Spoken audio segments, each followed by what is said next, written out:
যদিও সন্ধ্যায় আসিতে মন্দ মন্থরে, সব সঙ্গীত গেছে ইঙ্গিতে থামিয়া। যদিও সঙ্গী নাহি অনন্ত অম্বরে, যদিও ক্লান্তি আসিছে অঙ্গে নামিয়া। মহায়াশঙ্কা জপিছে মৌন মন্তরে, দিগ দিগন্ত অবগুণ্ঠনে ঢাকা। তবু বিহঙ্গরে বিহঙ্গ মোর, এখনি অন্ধ বন্ধ করো না পাখা। এ নহে মুখর বন মর্মর গুঞ্জিত, এ যে অজাগর গর যে সাগর ফুলিছে। এ নহে কুঞ্জ কুন্দ কুসুম রঞ্জিত, সে নহে কল কল্লোলে দুলিছে। কোথারে সে তীর ফুল পল্লব পুঞ্জিত, কোথারে সে নীড় কোথায় আশ্রয় শাখা। তবু বিহঙ্গরে বিহঙ্গ মোর, এখনি অন্ধ বন্ধ করো না পাখা। এখনো সম্মুখে রয়েছে সুচির সর্বরী, ঘুমায় অরুণ সুদূর অস্তয় চলে। বিশ্ব জগৎ নিঃশ্বাস বায়ু সম্বরী, স্তব্ধ আসনে প্রহর গণিছে বিরলে। সবে দেখা দিল অকুল তিমির সন্তরী, দূর দিগন্তে ক্ষীণ শশাঙ্ক বাঁকা। ওরে বিহঙ্গ ওরে বিহঙ্গ মোর, এখনি অন্ধ বন্ধ করো না পাখা। ঊর্ধ্ব আকাশে তারাগুলি মেলি অঙ্গুলি, ইঙ্গিত করি তোমা পানে আছে চাহিয়া। নিম্নে গভীর অধীর মরণ উচ্ছলি, শততরঙ্গি তোমা পানে উঠে ধাইয়া। বহুদূর তীরে কারা ডাকে বাঁধি অঞ্জলি, এসো এসো সুরে করুণ মিনতি মাখা। ওরে বিহঙ্গ ওরে বিহঙ্গ মোর, এখনি অন্ধ বন্ধ করো না পাখা। ওরে ভয় নাই নাই স্নেহ মোহ বন্ধন, ওরে আশা নাই আশা শুধু নিচে ছলো না। ওরে ভাষা নাই নাই বৃথা বসে ক্রন্দন, ওরে গৃহ নাই নাই ফুল সেজ রচনা। আছে শুধু পাখা আছে মহানভয় অঙ্গন, উষাদি সাহারা নিবিড় তিমির আঁকা। ওরে বিহঙ্গ ওরে বিহঙ্গ মোর, এখনি অন্ধ বন্ধ করো না পাখা।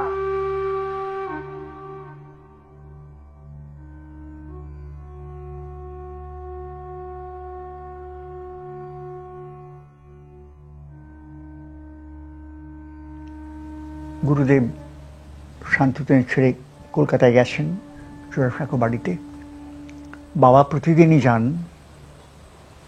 রোগ শয্যায়, তখন অন্তিম শয্যায় বাড়ি যেতে পারে। প্রায় অসাড় অচেতন শুয়ে আছেন। অপারেশন হবে কথা হচ্ছে।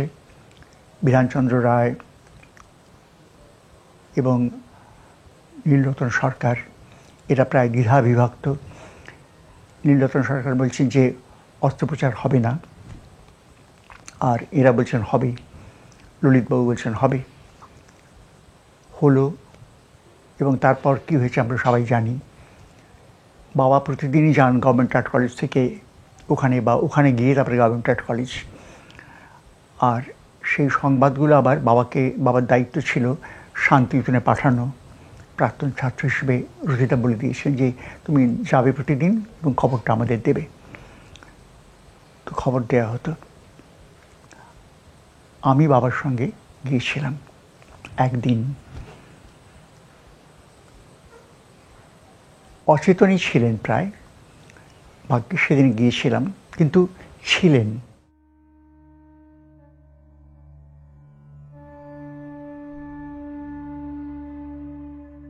বাইশে শ্রাবণ সকাল।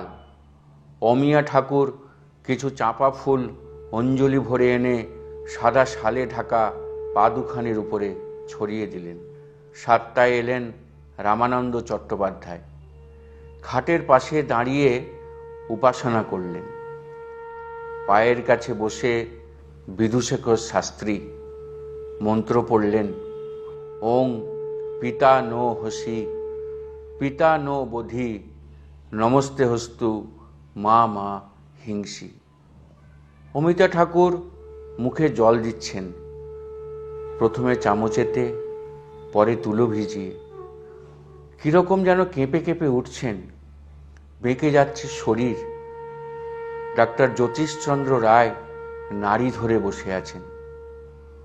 অমিতা ঠাকুর জানাচ্ছেন, কাকি মানে প্রতিমা দেবী তখন আমাকে ডাকলেন, বলতো বাবা মশায়ের মন্ত্রণা যেন কি?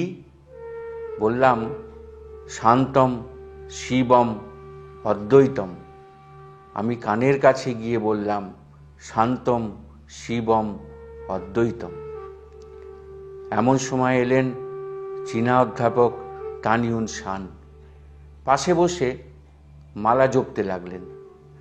এলেন হেমন্তবালা দেবী, সন্ন্যাসিনী বেশ, মাথায় কপালে তুলসীর মালা, গঙ্গামাটি ছুঁয়ে চলে গেলেন। ডাক্তার অমিয় সেন এসে নাড়ি দেখলেন। হাতের কবজিতে নাড়ি নেই। কুনোয়ে অতি কষ্টে পেলেন।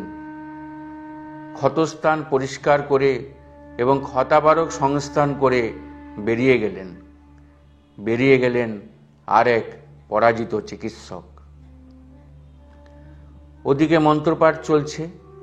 নমঃ শঙ্করায় চ, নমস্কারায় চ, নমঃ শিবায় চ, শিব তরায় চ। বেলা 9টায় অক্সিজেন দেওয়া শুরু হলো। তখনও ক্ষীণ শব্দ নিঃশ্বাসে। সেই সময় তার নাড়ির গতি সকাল 6:15 140, শ্বাস 46। সকাল 8:45 130, শ্বাস 44। সকাল 10:30 78, শ্বাস 44। খানিক বাদে কোরামিন ইঞ্জেকশন দেওয়া হলো। মন্ত্রপাঠ তখনও চলছে। নমঃ শিবায় চ, শিবতরায় চ। কানের কাছে শান্তম শিবম অদ্বৈতম, বারবার, অনেকবার। ধীরে ধীরে বাইরের বারান্দা থেকে মৃদু কণ্ঠে ভেসে আসছে গান। কে যায় অমৃতধাম যাত্রী। মন্ত্র চলেছে শান্তম শিবম অদ্বৈতম। দুপুর 12টা, পা আরো ঠান্ডা। হৃদস্পন্দন থামল বলে। জনতার ভিড়, কোলাহল, গান চলছে শান্তম শিবম অদ্বৈতম। 12:10, সব স্তব্ধ হয়ে গেল। মহাগুরু নিপাত। দীপ্ত দ্বীপ্রহরে মহাকবির মহানির্বাণ। 22শে শ্রাবণ হয়ে গেল ইতিহাস। জোড়াসাঁকো রাঙিনাতে নেমে দেখি জনসমুদ্র পার হয়ে উপরে যাওয়া অসম্ভব। ও বাড়ির অন্যান্য অংশ চিনি বলে অন্য রাস্তায় সহজেই উপরে উঠতে পারলাম। ঘরের ভিতরে পৌঁছবার কয়েক সেকেন্ড আগেই শেষ নিঃশ্বাস থেমে গেছে। ভাগ্যের কি নিদারুণ চক্রান্ত! তার কাছে যে আমি সত্য করেছিলাম, এত প্রাণপণ চেষ্টা করেও তা পালন করতে পারলাম না। আমার কথার উপরে তার খুব বিশ্বাস ছিল, সেই জন্যেই এটা বারে বারে মনে খোঁচা দিচ্ছে। আজ কোথায় গেল তার বিশ্বাস? অমিতা আমাকে বলল, আর একটু আগে এসো, আপনি যদি পৌঁছতে পারতেন। ঠিক শেষ মুহূর্তের আগে ডান হাতখানা কাঁপতে কাঁপতে ওপরে তুলে কপালে ঠেকাতেই হাত পড়ে গেল। ঘরে লোকে লোকারণ্য। দেখি বনমালী দূরে এক কোণে দাঁড়িয়ে নীরবে চোখের জল ফেলছে। এই অসুখের কদিন দিন রাতে ছায়ার মতো সে তার বাবামশায়ের ঘরে আশপাশ ঘুরেছে। যা দরকার করে দিয়ে গেছে। আজ সব মান্য লোকেদের মাঝে তার কোনো অধিকার নেই যেন খাটের কাছে এগিয়ে আসবার।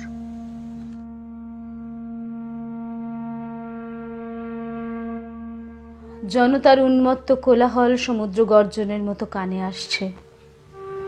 ঘরের মধ্যে অপরিসীম শান্তি বিরাজমান। কবি চিরনিদ্রায় মগ্ন। মুখের দিকে চেয়ে দেখলাম সেই শান্ত সমাহিত মুখশ্রীতে দেহের কোনো কষ্টের চিহ্ন মাত্র নেই। সাদা বেনারসির জোড়, কপালে চন্দন, আজ অনুলম্বিত চাদরখানা পাট করে গলায় ঝুলিয়ে দেওয়া হয়েছে।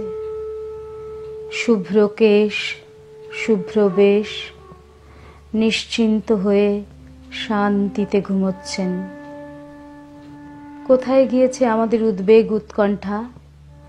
অতৃপ্ত নয়নে শুধু চেয়ে চেয়ে দেখছি। এইবার হলো আমাদের কর্তব্যের সমাপ্তি। বেলা 3টের সময় একদল অচেনা লোক ঘরের মধ্যে ঢুকে নিমেষে আমাদের সামনে থেকে সেই বরবেশে সজ্জিত দেহ তুলে নিয়ে চলে গেল। যেখানে বসেছিলাম সেইখানেই স্তব্ধ হয়ে বসে রইলাম। শুধু কানে আসতে লাগলো, জয় বিশ্বকবির জয়, জয় রবীন্দ্রনাথের জয়, বন্দে মাতরম।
নিমতলা মহাশ্মশানে কবির নশ্বর দেহ পৌঁছনোর ধারা বিবরণীর আয়োজন হলো বেতারে।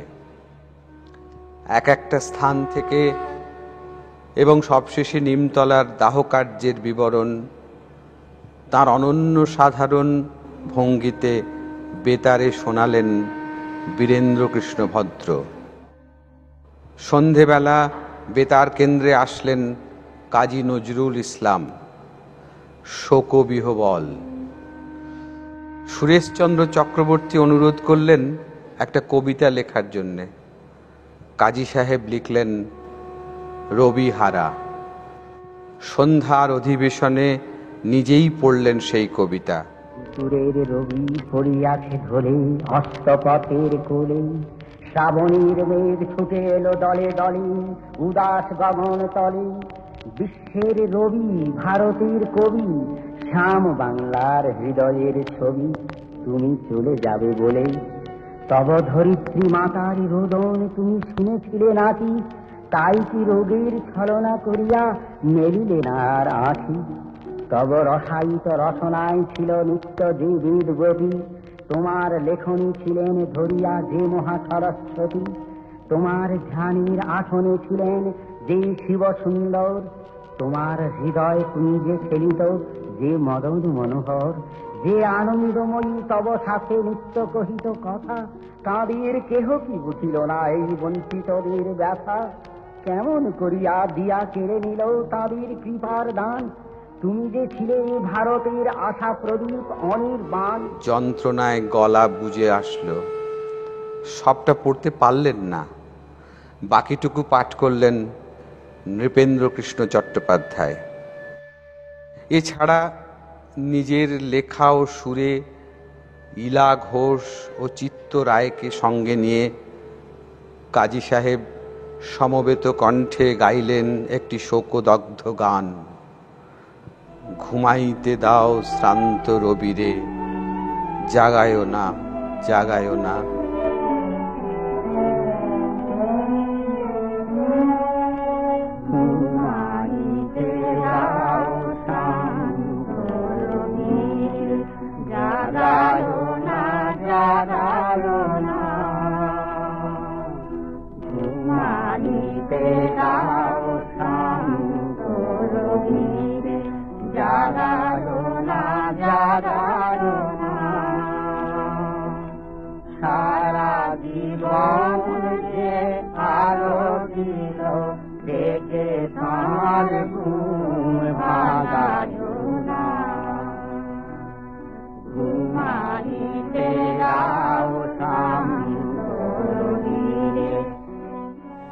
গুরুদেব বারবার আমাকে বলেছিলেন, তুমি যদি আমার সত্যি বন্ধু হও তাহলে দেখো আমার যেন কলকাতার উন্মত্ত কোলাহলের মধ্যে জয় বিশ্বকবি কি জয়, জয় রবীন্দ্রনাথের জয়, বন্দে মাতারম এইরকম জয়ধ্বনির মধ্যে সমাপ্তি না ঘটে।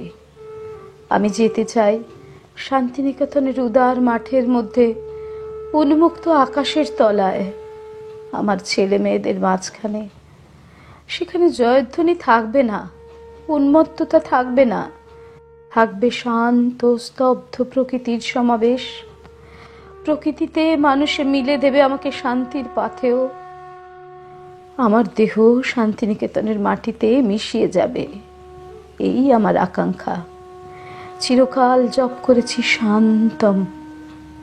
এখান থেকে বিদায় নেবার আগে যেন সেই শান্তম মন্ত্রই সার্থক হয়। কলকাতার উন্মত্ত কোলাহল জয়ধ্বনির কথা মনে করলে আমার মরতে ইচ্ছে করে না। 32শে শ্রাবণ 1348 রবিবার শান্তিনিকেতনে কবিগুরুর অধ্যাত্মকৃত্য কবির ঈপ্সিত অনাড়ম্বরভাবেই সম্পন্ন হইয়াছে।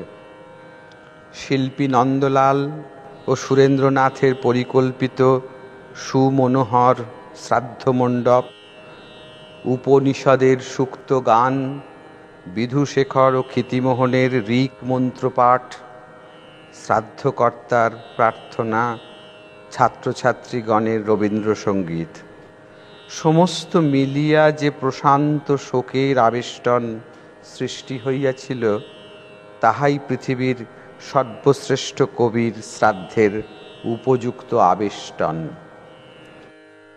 সকাল 6:30 আশ্রমবাসীগণ মহর্ষির সাধনা ক্ষেত্রের নিকটবর্তী ছাতিম গাছের সন্নিকটে সমবেত হন। কবির অভিপ্রায় অনুযায়ী তথায় শ্রাদ্ধানুষ্ঠান হয়। গুচ্ছ গুচ্ছ আম্রপল্লব, পূর্ণ কুম্ভ ও কদলী বৃক্ষ দ্বারা শ্রাদ্ধ মণ্ডপের চতুর্দিক শোভিত করা হয়। কাষ্ঠমঞ্চের উপর বিবিধ উপচার, শ্বেত ও রক্তপদ্ম এবং রজনীগন্ধা স্তবকে আকীর্ণ ছিল। প্রজ্বলিত ঘৃত প্রদীপের সারি এবং সজ্জিত ধূপাধার হইতে উত্থিত ধূপের সৌরভে চতুর্দিক সমাচ্ছন্ন হইয়াছিল। শ্রাদ্ধ মণ্ডপের সম্মুখে আরেকটি সুপ্রশস্ত মণ্ডপের নিচে প্রত্যুষ হইতে আশ্রমবাসী, অভ্যাগত ও নিকটবর্তী পল্লী অঞ্চল হইতে আগত শ্রদ্ধাকুল নরনারী সমবেত হইতে থাকে। সহস্রাধিক দর্শকের উপস্থিতি সত্ত্বেও অনুষ্ঠানে প্রশান্তি ও নীরবতা বিরাজ করিতেছিল। শ্রাদ্ধানুষ্ঠানের আরম্ভে পুরোহিত মহোপাধ্যায়, পণ্ডিত বিধুশেখর শাস্ত্রী ও পণ্ডিত ক্ষিতিমোহন সেন শ্রাদ্ধ মণ্ডপের বেদিকায় আসন গ্রহণ করেন। তাহার পর কবির পুত্র শ্রীযুক্ত রথীন্দ্রনাথ ঠাকুর, শ্রীযুক্ত সুবীর ঠাকুর, ইনি কবির শেষকৃত্যে মুখাগ্নি ক্রিয়া করিয়াছিলেন, ও বহু ছাত্র শ্বেত পরিচ্ছদ ধারণ করিয়া মন্দির হইতে মৌন শোভাযাত্রার সহিত মণ্ডপে আগমন করেন। শোভাযাত্রার পুরোভাগে চন্দন চর্চিত কপাল, আশ্রম বালিকাগণ শঙ্খধ্বনি সহ প্রদীপ ও শ্বেত পুষ্পের ডালি হস্তে অগ্রসর হয়। পুরোহিত ও শ্রীযুক্ত রথীন্দ্রনাথ ঠাকুর শ্রাদ্ধ করিতে বসিলে কবির অভিপ্রায় অনুযায়ী তাহার রচিত সঙ্গীতটি মর্মস্পর্শী সুরে গীত হয়।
ॐ यो देवोऽग्नौ योऽप्सु यो विश्वं भुवनमाविवेश य ओषधिषु यो वनस्पतिषु तस्मै देवाय नमो नमः। ॐ सत्यं ज्ञानम् अनन्तं ब्रह्म आनन्दरूपममृतं यद्विभाति शान्तं शिवमद्वैतम्। ॐ असतो मा सद्गमय तमसो मा ज्योतिर्गमय मृत्योर्मामृतङ्गमय आविराविर्मयेधि रुद्र यत्ते दक्षिणं मुखं तेन मां पाहि नित्यम्। आब्रह्म भुवनाल्लोका देवर्षि पितृमानवाः तृप्यन्तु पितरः सर्वे मातृमाता महादयः। अतीतकुलकोटीनां सप्तद्वीपनिवासिनां मया दत्तेन तोयेन तृप्यन्तु भुवनत्रयम्। इदं पितृभ्यो नमो अस्तु अद्य।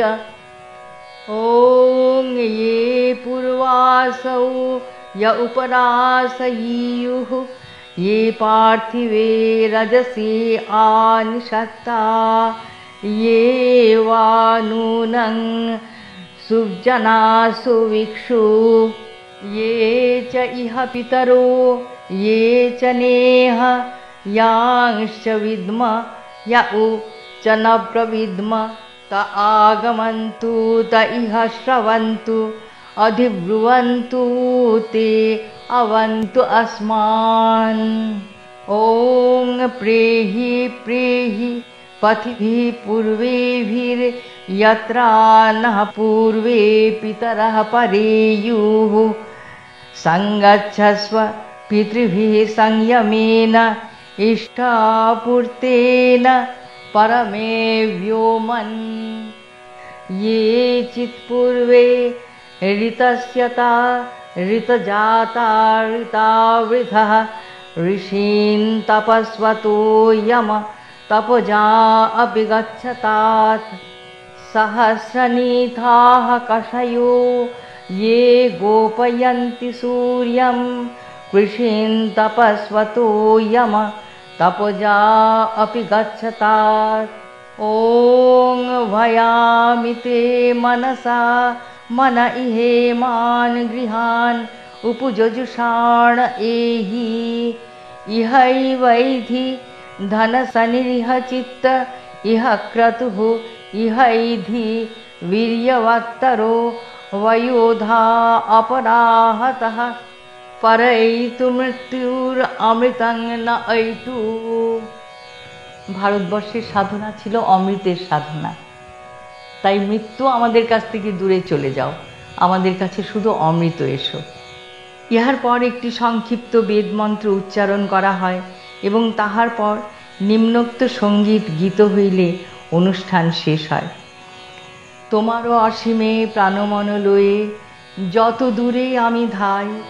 তোমারও অসীমে প্রাণমন লয়ে যত দূরে আমি ধাই।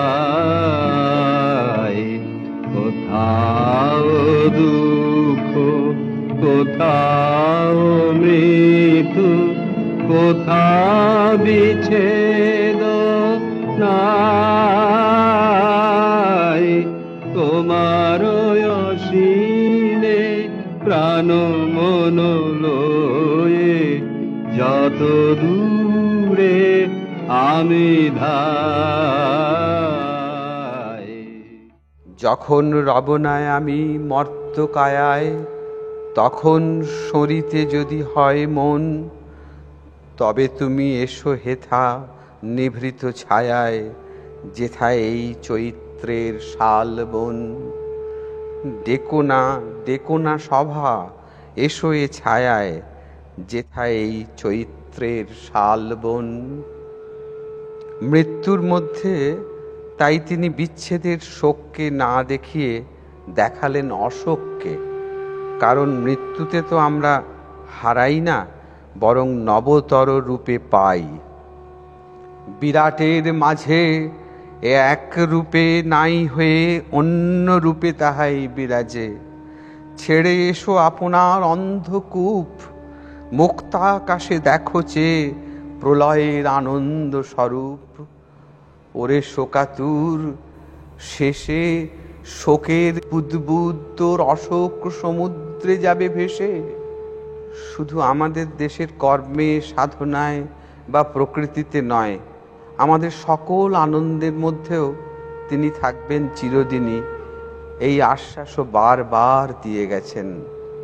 যখন পড়বে না মোর পায়ের চিহ্ন এই বাটে, তখন কে বলে গো সেই প্রভাতে নেই আমি, সকল খেলায় করবে খেলা এই আমি। মৃত্যু এই অধিকার হতে আমাদের বঞ্চিত করতে পারবে না, কারণ মৃত্যু শুধু রাহুর মতো ছায়া ফেলে, অমৃতকে তো গ্রাস করতে পারে না। রাহুর মতন মৃত্যু শুধু ফেলে ছায়া, পারে না করিতে গ্রাস জীবনের স্বর্গীয় অমৃত। জড়ের কবলে এ কথা নিশ্চিত মনে জানি।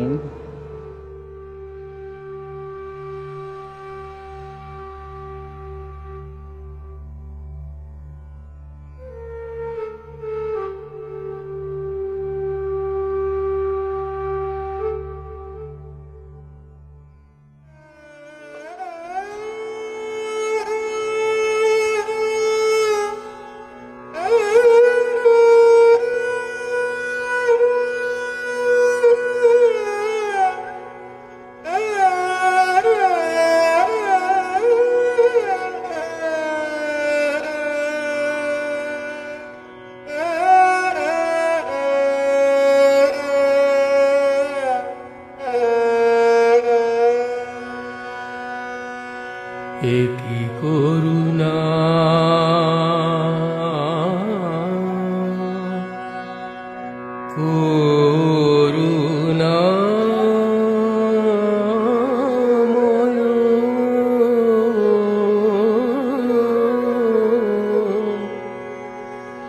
একই করুণা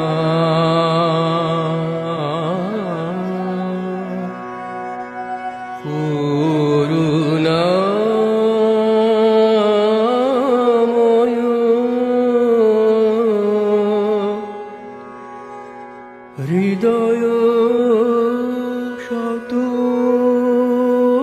দল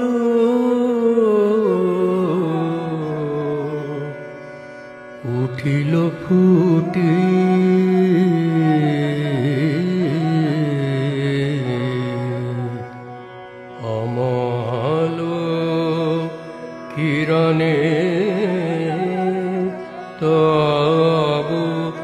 পদ তলে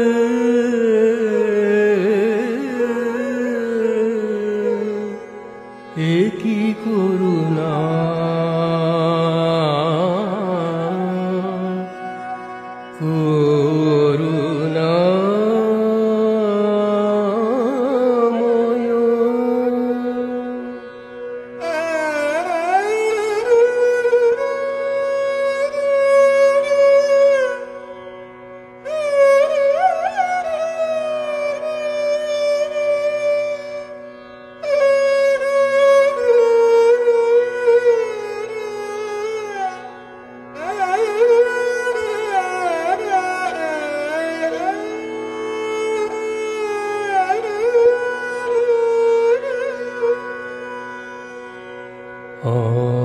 অন্তরে বা